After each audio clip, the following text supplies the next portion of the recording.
scientist. RT's New York correspondent Caleb Morgan looks now at the tense relations between America and Iran, especially under the Trump administration.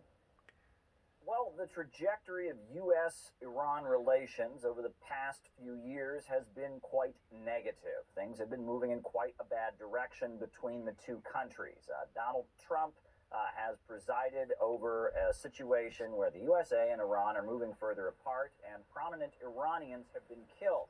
Back in January, Donald Trump ordered a drone strike directed against Qasem Soleimani. That resulted in Qasem Soleimani's death, and that caused outrage throughout the region. He was a leader of the Islamic Revolutionary Guards. He ran military operations against ISIL to protect Christians in Syria and in Iraq. And he was designated as a terrorist by the United States. Now, when he was killed, there were protests throughout the region.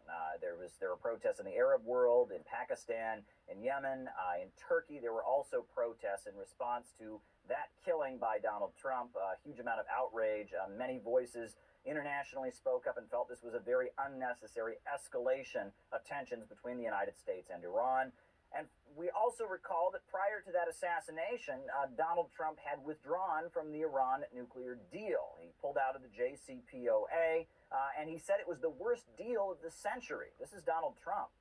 I withdrew from the last administration's disastrous Iran nuclear deal. If I didn't terminate that stupid deal, that deal was a disaster. The agreement that was signed was a disaster. Now, many were hoping that things may change with Joe Biden in the White House. After all, Joe Biden was vice president under Barack Obama, and it was the Obama administration. And we're going to leave it with that, guys. You know, they're dangerous, bottom line. They talk a lot of crap. They provoke.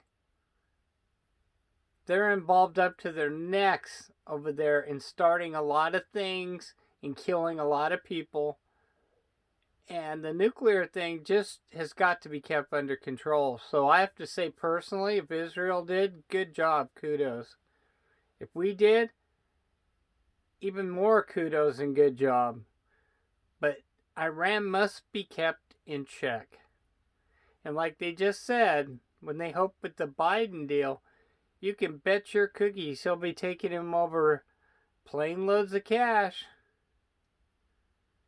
And we'll be having plane loads of dead bodies in the future because of it. Mark my word. And that's healthcare sucks.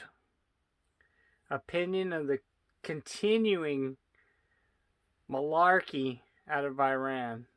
Have a great night. Happy holidays.